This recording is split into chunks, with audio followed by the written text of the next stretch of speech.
fulfilling all your wishes. You could design for yourself what would be the most ecstatic life. Yeah, guess I gotta get her from the jump. All right, Trinidad and Tobago, we are back. Thank you for staying with us. Remember, today is Thursday, and we have LennCapital Certificates in with us. Remember, I tell you, it's going to be a very informative show, especially for those of you who are in business or considering starting your business. I want to, without further ado, your mic on? I believe so. Just make sure the knob on top. It's up. Yeah, it's up. Yes, all right. Is in with us, Mr. LennStar Campbelle. How are you doing? I'm good. Good afternoon to you, and how are you? I am awesome indeed. Thank you for coming back with us yet another Thursday. How has the week been? It has been an amazing week. You know, every day you take that opportunity to learn and do your research and keep yourself involved in your passion. You know, once you're able to draw breath and give God thanks, you know, it's a good week. Beautiful. So, tell us where we're going today. Well, today I think we should talk about, you know, what I was saying earlier on, you know, that sacrifice that's necessary in order to make your dream a reality. You know, I've touched on it before. You know, I've mentioned to persons listening, whether you're starting a business, whether you're running a household, whether you're a student, there are a certain amount of sacrifices that's necessary to become successful. That's right. Right? I would like to phrase success today. Do you like tea? Yes. You like tea? I like tea. So let's phrase success today as a cup of tea. Okay. So most persons, they will say, well, you know, a cup of tea is easy. But let's break it down. In order to have a cup of tea, you need a lot of things. You would say, well, probably what? You need a cup, right? Right. First. That's what you'll think. But, all right, you have a cup, then you need what? Water. Right. You must have water. You need to have, how do you make it, on the kettle or on the stove? Kettle. I'm a kettle girl. Kettle, right. So, but in order to use your kettle, you need what? Electricity. Right. So to use electricity, you need to have probably a house or an apartment or a building. Somewhere where you have an outlet. Somewhere that has an outlet Gotcha. in order for you to get electricity. So you see how far back it starts? Now you think of it, it's easy because in your life, your everyday life, you'd already have all these amenities. But without electricity, without an outlet, as you so rightly pointed out, to get that electricity to you, without a countertop, without a cup, without a kettle, without proper drinking water, because you can have water and it's not necessarily drinkable. So you need drinkable water. You need, whether it be cocoa to make your tea, hot chocolate, green tea. You need all of these things. You need sugar. You need a utensil to mix the cup of tea. And then you need, well, the electricity to hot the kettle. You need to know the right temperature. And if it's your first time making tea, I can guarantee you it's not going to come out the way you think it should taste. You're going to need a certain amount of time, practice making this cup of tea over and over. You might make it too cold. You might make it too sweet, too watery, not enough milk, too much milk. So it takes a lot of time to get that perfect cup of tea. When you sit down after a long day and you just want to relax, or on a morning when you're having breakfast, in order to make that perfect cup of tea, it takes a lot of practice. And with success in every aspect of life, it's very, very similar to that. Now, some persons will say, well, ooh, there's a lot to have. I'd have land, I'd have a house, I'd have a table, I have to have this, I have to have that. But there are other ways to get a cup of tea. Maybe if you don't want to do all of these things, you can go to probably a local barista, what we call them here, coffee shops. Yeah. And you can get a cup of coffee that way. But you still would need to have a way to earn income in order to be able to afford the cup of tea. So we sometimes think that success is very highfalutin and we can't understand it. We don't know what it takes. There's too many big words. But break it down into having a cup of tea or a cup of coffee if that's your preference, or maybe a cup of juice. There are a lot of steps that goes into it in order to have this cup of tea. Now with tea, you have to have the right cup. After you have all of these things put in place, without the right cup to hold that tea, you're going to burn your fingers. So after you finally make the perfect cup of tea and you have it in a glass, you pick it up, you're going to drop it and break it. Spill all your tea. If that's the last of your ingredients, you have no more tea to get. Success is the same way. Now, you will say, well, oh, that person is a fool. They didn't know you can't put tea in a glass. How would they have known if no one told them there's a cup for drinking tea and there's a cup for juice and there's a cup for different drinks, different beverages? Success is the same way. You have to understand there are certain utensils, certain tools that are required to take you on that journey to success, and even in achieving success and keeping it. So let's say you put your tea, long time we used to have these enamel cups, you remember those? Yeah. We have those enamel cups. Now, something about that enamel cup keeps your cup of tea very hot. You can have your sandwich or your croissant, whatever your preference is, while you're having your breakfast, and your tea remains hot. But there are other cups where you put it in, after a while it gets very cold. Success is the same way. There are certain things, when you acquire success, you need to have it in that right utensil in order to keep it hot, in order to keep enjoying success. The invention of microwave came along. So if, while you got that phone call, the lady said, well, look, come drop the documents to me, you rest on your cup of tea and you left. You can't come back home and enjoy a cool cup of tea. You want it piping hot. How do you do that? Do you go back and put it on the stove? You microwave it. So now you have an additional tool in your arsenal so that you can keep your tea hot or reheat it to the perfect temperature that you want. Correct. So success is very much like that example. There are a lot of utensils, there are a lot of tools, there are a lot of avenues available to us to the journey of success, to enjoying this cup of tea that we don't take advantage of. And we say, well, it's only for rich people, or it's only for the entrepreneurs, or it's only for those on the radio. No. The same electricity that's afforded to me can be afforded to you. Once you have the right connection, you have, maybe you go by the neighbor and you plug in an extension, you'll get electricity. So there are a lot of different ways to achieve getting that, let's call it cup of tea, cup of coffee. You just need to know what they are. There's the research, you can do the research, you can use your Google, you can use your YouTube, you can ask someone in the field. I've often admonished working for free. People say, well, boy, you mad in these hard times working for free. Once you take away money, because no matter how much money you have, you may not be able to get the perfect cup of tea. Without the electricity, if you keep the money and you don't pay for electricity, you don't pay for a cup, you don't pay for hot water, you don't pay for all these different things to get the tea to come together, the money is of no value. And this is why I would say success is not finances. Finance is just a benefit of having success. Because you could have probably $20 and get a perfect cup of tea because you know where to go to, but I could have $1 million and I don't know where to get the perfect cup of tea because I don't know where to go. So the money is not the issue. And it's the same thing with success. If we start to realize that in our journey to success, it's as simple as making a cup of tea. Now, it sounds simple because you have all those things. But if you didn't have it, it becomes very difficult. Correct. So we need to understand, once we're chasing after something, there will be steps we have to take in order to get that perfect cup of tea. And also a very important point to note, let's say you would have gone through trial and error, making the tea, learning too hot, too cold, too sweet, too milky, too watery. Make notes. We call it a black book. I'm sure you have a book where you make notes, things that you learn, things that you hear, something you want to remember. Whether it's important or not. How you know it's black though? I'm yes. I looked at him like, How do I know that?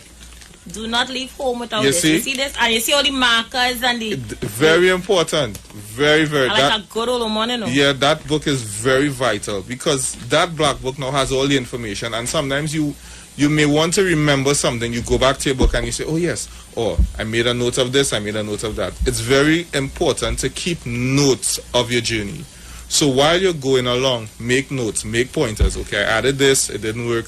I tried this didn't work. I heard this, let me find out. Keep notes, keep records. Make notes every day. I heard another millionaire say, you should write your goals down morning and evening.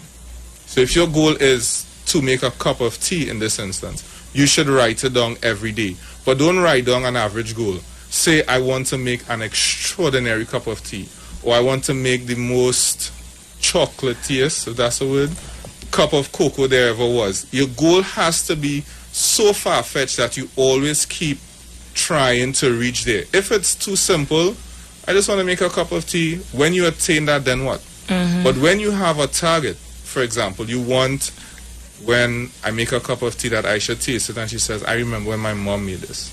That's a goal that's very hard to achieve. So it always keeps you on your toes, keeps you up late at night, doing research, getting information. Using these tools would help you on your journey to success. It's also important to note that you associate yourself with people who are familiar with tea. You Correct. can't be looking to make tea with someone who is not accustomed drinking water. You think will make sense? No, and they wouldn't understand the value They won't of tea. understand the value of tea. They won't understand your drive to be better at it. Correct. You know, they might even give you negative advice. Why you want to drink tea, girl? Your sugar will go up. Yes, it's very, very true. So she's very right. You're very, very right. You aligning yourself with persons that are of the same vision is very, very, very important, because they would now be able to tell you the value of what you never saw. If you've never drank tea before and you're accustomed to water, you don't appreciate the value of tea. Yeah. You know, it's like a high-end vehicle. If you've never driven in a high-end vehicle, you don't understand it until you sit down in it. It's like, this is why. You walk into a luxurious home with all these smart gadgets. You don't appreciate it because you've never had it. But when you start to appreciate that which you're chasing after, you realize, this is why I'm doing it. And then the finance follows you after, because you being able to make a perfect cup of tea, maybe someone will hire you to manage a company that specializes in tea. Maybe you be on the team of choosing different teas to go exporting tea. Who knows where it will take you? Correct. You know, so we have to understand now, tea is just a metaphor in this example, but it's very relevant to almost every aspect of chasing after success. Wow. The lines are open. We continue to take your calls at this time. Feel free to call me, 342-0081, 771-1791, 466-5391. Let me say good afternoon to those of you texting us right now on social media. Someone is asking me, how do you know when is the right time to make tea? Somebody is asking in the context of it being a pandemic, and they keep thinking, you know, maybe I should, maybe I shouldn't. They're in that frame of mind. Well, there's an anagram that we use: false evidence appearing real, which means fear. Fear would always tell you, don't do this, it's never the right time, you know, I shouldn't do this. We make up all of these excuses, as my dad would say, as to why we should not do something. But the reality of it is, if you and I are chasing after the same cup of tea, and I am thinking, gosh boy, I wouldn't get electricity, I wouldn't find the right cup, and you start doing things, you would always be ahead of me in that journey. Because the time I am taking to make excuses, to allow fear to step in, you are actually doing. And that is the difference between successful people and those who aren't. Successful people are doers. We don't really care what people are saying. We just figure it out and we do it. While we're there, we don't have everything put together. I'm sure when the person who invented the microphone didn't make it like this. I believe microphones are wireless now. Yeah. They're a lot smaller. They have different, depending on the pitch of your voice, they have different microphones suited to that. So if that person would have said, I find this microphone too big and bulky, I'm not going to create it, then we'd be shouting. Imagine you trying to shout throughout the whole of Toronto to your listeners. It's just not possible. But somebody would have had the vision to say, look, let's create a microphone. Let's create a device that we can use so that Aisha Wells can have her program, that LennStar Campbelle of LennCapital Certificates can come on the radio and people can hear him clearly when he's articulating. Let me just start there. Right? So regardless of the pandemic, regardless of your personal situation, there's never a right time to start being successful. You just have to start. Don't worry about what's going on. Figure it out along the way. You have 24 hours in a day. Millionaires, billionaires, and the man who has nothing have the same amount of time. But it's how we spend our time that's different. So if I take an hour out of 24 hours complaining, talking about fear, I'm left with 23 other hours. What am I doing with those 23 other hours? Spending 8 hours to sleep, 2 more hours of complaining, 3 more hours of complaining to my friends, another hour convincing somebody to complain with me, when I can be taking that time to educate myself, to figure it out, to learn, to motivate somebody, or even listen. Sometimes listening, they always say we were given 2 ears and 1 mouth so that we can listen more than we talk. So sometimes don't say anything. Listen to what's going on. Forget all the noise and just start working on your goals. If you have a goal, just start working on it. That's right. So you can send us your messages as well. And of course, you can call us as well. Someone is asking to repeat the numbers to call, and is your website up and running? Yes, my website is up and running. It's LennCapital.com. That's LENN Capital CAPITAL.com, or 399-0307. Maybe after today's analogy, somebody might start a tea business. When last time you had a really good cup of tea? It's been a while. I would usually buy green tea now. Right. And I buy Deli. I'm a Delia, I think it's the name of it. That's the brand. That's the brand, okay. Yeah, of green tea. Yeah, I like my tea with no sugar, just water and tea bag. Wow, you old school. Yeah, that's me. I need my milk, I need my sugar. Yeah. I'll only have milk if I'm having hot chocolate or something. Hot chocolate, right. But once it's green tea, you just want it straight. Straight on a morning, and that must be the first thing to touch my chest in the morning. Right. I'll probably eat an hour later. Yeah, and I mean, when we think about it, there are so many different teas, for example, as we were using that analogy. There are a lot of different teas out there. I'm sure you like Delhi. Is Delhi new? Nah, it's been around. It's been around. But there were other teas there before and there were other teas after. So, people who would say, well, all right, it's a pandemic, we shouldn't do this, people are losing jobs.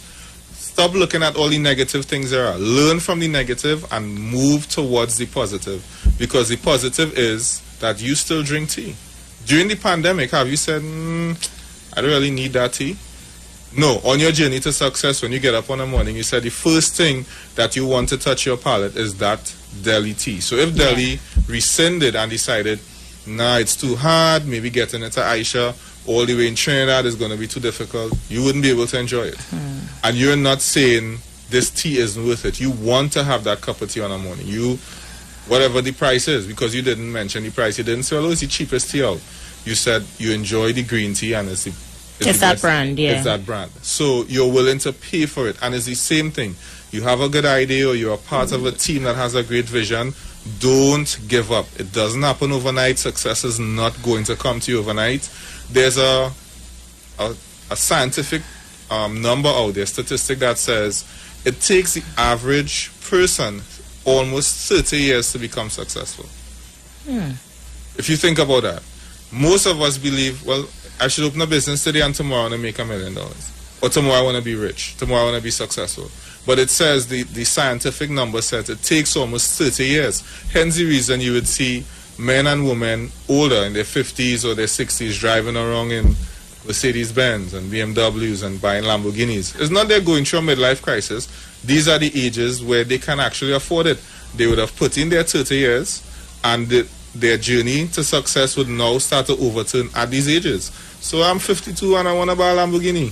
I'm going to buy one, because that's when I'm able to afford it. When I was in my 20s, I'm still learning. I'm still acquiring all the tools that are necessary to take me to that.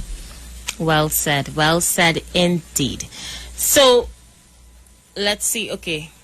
Feel free to send those messages and call us as well. Any information you want to give. We just have about 5 more minutes or so of the program left. Well, I want to ask you a question because I know you're an entrepreneur. I know you're a mom as well. What is your advice on the advice I've given to mothers? Because maybe I'm speaking, maybe there's a mother out there listening and she's saying, well, he's really talking to the mothers, the entrepreneurs who are moms as well, doing what they have to do. What is your take on what I'm saying and what can you add to it? What you're saying is, it's timely for me as a mother, because it's a conversation that I had. I have to say had because it was in passing this morning while I was taking my 17-year-old son. In about 2 weeks or so, he'll be 17. Congratulations. Thank you. to have his exam done. Today was the last of his CSEC exams. Okay, very nice. So we're driving to do the exam today, and I asked him, because I realize his mind far. Right. And I have a really good relationship with my son, so we talk. And I said, you remember the first day I was dropping you to school up here? Because his school is in Trinity College, Mocha. Okay. So he said, yeah. I say he was frightened. He said, yeah. I said, why? Because he said to me, I was coming out of primary school. I was very short. He was a small child. And I'm going into this big school where I didn't know anybody. Wow. And I was frightened. It took him months before he could have gotten the transportation thing right. Right. He fell asleep every time on the bus coming home. Had me up and down looking for he. Right. And, you know, we just reliving those memories while I'm dropping him to school for the last time today. And he said to me that he's frightened now, as he was frightened then. And I asked him, I said, why are you scared? He said, because today is the last time I'll be coming here. And today is the last time I will see my friends. Because over the last 5 years, he made friends. Correct. You know, and one of the points he brought up is that, Mommy, your friends that you had, that you was friends with in school, they're not your friends today. Which is true. True, yes. So that part of it started to sink in. Oh, I don't have to come back here again, so she go want me to go to work. So life school, started to kick in. And I said to him, I said, you know, that's a part of life. What you're saying is true. Some friends that you leave here today, you may not see again, and some you may. Or they may find friends and they may no longer be friends with you. That is all part of the wonderful journey of life. And don't ever fear it. True. Because you were scared to come here 5 years ago. And now you're scared to leave. Imagine that. So after you leave here, you may end up doing something that you may be happy with. True. You know, it's life. I said, and 5 years from now, you're going to remember this conversation I had with you. Yeah. And I kind of talked him out of the fear. And, well, his trip is already planned for him from Monday. So he is going to unwind and look at a new chapter in his life. And I'm saying all of that to say, your conversation is timely. Because me as a mother of a teenage son that's about to enter into the workforce, I want him to get the right tools to make a cup of tea. Correct. School teaches you the academic part of it, but now he has to go out there and put what he learned in school into practice. Yes. And he's scared. And I can't give him the experience, because even as a mother, I may baby him. I'll say, you know what, let him come and work for me. And then I go end up doing all the work for myself. Yes. And he won't get the experience. True. You know, and I'm talking to a friend of mine just an hour ago, and he telling me, you know, maybe you should let him go to work in a supermarket or something like that to get the experience. And I thinking to myself, he here good? Which child of mine going and pack groceries? You're not having that. You know, but in all, your conversation is timely. Right. And I know that there are a lot of mothers like me out there whose children have left school as of today. Last day. And they now have to figure out how to transition their child from teenager to adulthood. Adult, yeah. That's very true. So you were right on target today without me even mentioning it. Thank you. Yeah, and it's a really strong memory as well. I remember when I wrote my last exam, you know, and we had to do the writing of the names on your shirts. I think they're doing that today, because he tell me, you see me coming home with mark on my shirt. Yeah, and everybody's shirt is pretty with all these names. And if I remember 5 names out of the 30-something children, I don't. Are you still friends with anyone you would have been friends with back then?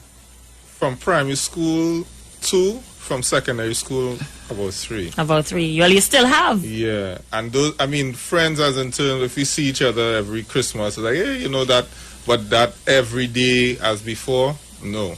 Because life would have changed so much and everybody follows a different path towards, you know, what they deem success to be. Yeah. You know, so you will lose friends along the way, which is an important point that you gave him. I had to tell him, because I don't want him thinking that, you know, because he still wants to hold on to some of these connections, if this friend is going astray, just to be in this friend's life, he would want to be a part of it. Yes. You know, I understand he have a good group of friends, I'm not going to lie. They have a real good brotherhood. They are the first group of young men I have ever seen who does have a prayer study on an evening. Wow. They just have a prayer study, Bible study. You know, people talk about children who go to junior sex schools and children who go to prestige schools, and there shouldn't be a stigma attached to it. But I went to a junior sex school. And he went to a prestige school, my second son as well. Right. And there is a difference in the behavior of the children and the parents. Again. When I was in junior sec, now we probably burning down the school. At his age Right. now, they are having prayer studies. You know, they have canasta, they have tennis, they have dragon boat. They have so much going on that they don't have time to burn down the school. Exactly. So there is a difference. Yeah, they're caught up in the real world so much that they don't have time to lag. You know, my mom would say, you know, the devil finds time for idle hands. I think all of us probably heard that when we were growing up. So it's very, very true. And you see that point of prestige schools now, when we say it, when I said it earlier on, some people will say, well, no, he's wrong. If you've never sat in a Mercedes-Benz, you can't appreciate it. For the man who is walking, you can't appreciate the value of a Mercedes-Benz. And the Mercedes-Benz is just a metaphor, but it's the same thing. There are aspirations in life, which is why people become successful. And people ought to know that the successful person is just like you. They were just like you. They came from nothing. They know what it's like not to have. They know what it's like to be hungry. They know what it's like to sleep on the floor and eat cricks and do all of these things that the people who don't have it now, and they look and say, oh, I shall get rich and switch. But you, I'm sure, were there at one point. Yeah. Even today, having that conversation with your son, and maybe years from now, you'll be having a different conversation of his success, and it would have started from not today when you dropped him in CSEC, but from when he was a baby, constantly talking to him and grooming him, and what he turned out to be is a result of that. And I think, you know, it comes down to parenting and proper parenting and family planning and these different things. Because I always talk about the family structure that I gave to him. Right. Even though things did not work out between me and my ex-husband, he has been the best father I could ever ask for my boys. Very nice. I will say that probably until the day I die. And, you know, coming out of an Islamic background and me choosing to be who I am today, I did not deny my children that experience. So they grew up in Islam, they went to the mosque, they fast for Ramadan, that's what they know, that's their life. Right. And now at 17 years old, you know, and me and the father was talking about this just maybe a few days ago. He is currently, I won't use the word dating because in Islam they don't use dating, but he's intended to a nice, decent Muslim girl. Right. She grew up just like him in the mosque, so they know each other from baby. And now that they are teenagers, they do a lot of talking and communicating and all of that. Right. And I've said this time and time again, and people will say, like, you know, I will arrange my children's marriage. I have no problem in doing that. Okay. Absolutely none. You know, the most wealthiest among us have done it. Of course. So for me, it's things. So I always knew this is how it would have turned out. Right. Nevertheless, she comes from a good family. Know the parents forever because they too grew up in the mosque. What we do now is when they have to see each other, either the parents on that side will facilitate the meeting, or I may facilitate the meeting, or I may drop him off by them, or she would, come and pick him up. And Right. we treat the children with the utmost respect. That's nice. We do not encourage them to be together alone, or if they are in a room alone, we're not too far. They understand the responsibility that goes around with being in a relationship with someone. Sure. This is not an attire telling me ain't gonna be embarrassing me. And he ain't using nobody guilt child for nobody to come in front my place to cuss me. So Right. make up your mind, if this is the road you're walking, this is the road you're walking. The father thinks maybe I'm adding too much pressure on it and that they're just children and it's puppy love. But there is a responsibility that goes along with this action, so you have to make up your mind. if this is the road you're walking, then this is the road we're walking. Right. So, long and short of the story is, it has a lot to do with parenting, proper family values, proper settings, to make sure that you make the proper arrangements. I, luckily, do not have a son running around here, not understanding the value of a woman or the importance of treating a woman like a woman. All right. He has never seen her hair because she's fully covered. Okay. So there is an order and there's a respect to how things are done. And I would wish this on anybody who's having children growing up in this age with Instagram, TikTok, social media, where walking naked is a norm. Is a norm, yes. To have a child with that level of respect and understanding is important. And maybe you don't have to be Muslim to get it. There are Christians who follow the very same guideline. True. Structure is important in raising children. Yeah. In order to get your cup of tea, we come back to that. They must have certain protocols to follow in order to get that cup of tea. And once you follow those protocols, it will come out that you will get the perfect cup of tea, because I'm sure it didn't happen easy. Yeah. It wasn't easy transition. Everybody's saying, no, you shouldn't do this, you shouldn't do that. But you can see the results now. And that is the most important thing. Once you are satisfied with the results you're getting, continue. Sometimes people will say, oh God, you're obsessed with them children. It's not a matter of obsession. I think it's the first time for me that I have achieved something that I think I am proud of. You should be, and you ought to be. Yeah, I mean, I have done a lot of things in life. Right. And one of the mistakes I did not make was not being a good parent. And for that, I think I should just tell the world You should. And that I did well. And be highly complimented for it. And continue to be a great mom. And a great entrepreneur. And a great... Am I your co-host or are you my co-host? I think we're a team by We're a now. team, okay. And we done gone over the people time, eh? Oh yes. Let's go. Closing comments. Yes, well, remember to look out for LennCapital.com. Go on our website, get your information there. Feel free to reach out to me. That's 399-0307. Remember, success is what it is. Finances is just a part of it. Watch what I say, watch what I do. Remember to pray, watch how I move. I got too much at stake, so I cannot lose. In this game that we play, I got something to prove. And I had for the love